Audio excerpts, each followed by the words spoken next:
മോനെ, ഞങ്ങൾക്കൊക്കെ സംസാരിക്കാനുള്ളത് നീയും ഗാഥയുമായുള്ള ബന്ധത്തെക്കുറിച്ചാണ്. നിനക്ക് അവളെ ഇഷ്ടമാണ്, അത് ഞങ്ങൾ അംഗീകരിക്കുന്നതുമാണ്. പക്ഷേ നിങ്ങളുടെ വിവാഹത്തിന് ശേഷം നമ്മുടെ കുടുംബത്തിൽ നടന്ന കാര്യങ്ങള് പേടിയോടെ അല്ലാതെ ഓർക്കാൻ വയ്യ മോനെ. അതുകൊണ്ട്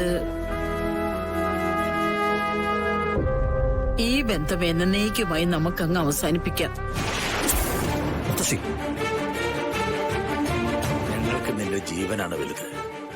ഗാഥയും ഒന്നിച്ചുള്ള നിന്റെ ജീവിതത്തില് നിന്റെ ജീവൻ പോലും സുരക്ഷിതമാണെന്ന് ഞങ്ങൾ വിശ്വസിക്കുന്നില്ല. നവീൻ, ഇവിടെ നടന്ന കാര്യങ്ങളൊക്കെ അച്ഛൻ വിശദമായിട്ട് എന്നോട് പറഞ്ഞു. താൻ ചെറുപ്പല്ലേ, എന്തിനെങ്ങനെ ഒരു റിസ്ക് എടുക്കുന്നു? സ്വന്തം ജീവിതം ഇല്ലാതാക്കിക്കൊണ്ട് തന്നെ പോലെ ഒരാൾ മുന്നോട്ട് പോണോ?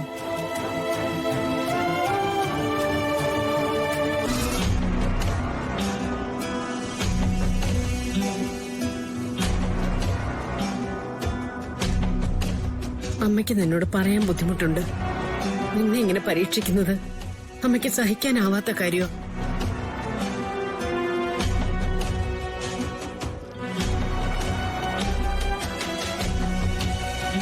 നവീൻ ഇതിനൊന്ന് ഒപ്പിട്ടാ മാത്രം മതി. ബാക്കിയുള്ള കാര്യങ്ങൾ നിയമപരമായി തന്നെ നമുക്ക് ചെയ്യാം. കഴിഞ്ഞ ഒരു വർഷത്തിനിടയില് എപ്പോഴെങ്കിലും നിന്റെ മനസ്സൊന്ന് ശാന്തമായിട്ടുണ്ടോ? എപ്പോഴെങ്കിലും നിനക്കൊരു പ്രതീക്ഷ തോന്നിയിട്ടുണ്ടോ? ദൈവങ്ങൾ പോലും നിങ്ങൾ തമ്മിലുള്ള ബന്ധത്തിന് അനുകൂലമല്ല. അതിനുള്ള തെളിവുകൾ നീ കാണുന്നതല്ലേ? എനിക്ക് നീയാ വലുത്. നീ നന്നായിരിക്കണമെന്ന് മാത്രമേ എനിക്ക് ആഗ്രഹമുള്ളൂ. നവീൻ, ഇവരെല്ലാം ആഗ്രഹിക്കുന്ന പോലൊരു കുടുംബജീവിതം നിങ്ങൾക്കുണ്ടാവണം. ഇവരുടെ എല്ലാ പ്രതീക്ഷയും താനല്ലേ. സൈൻ ചെയ്യണം.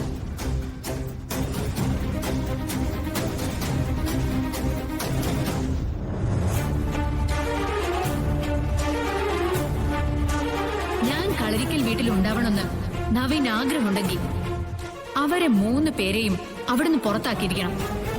ഇത് ഗാഥ ശ്രീനിവാസന്റെ തീരുമാനമാണ്. ഒരു തീരുമാനം എടുത്താൽ അത് നടത്താൻ അറിയാവുന്ന ഗാഥ ശ്രീനിവാസന്റെ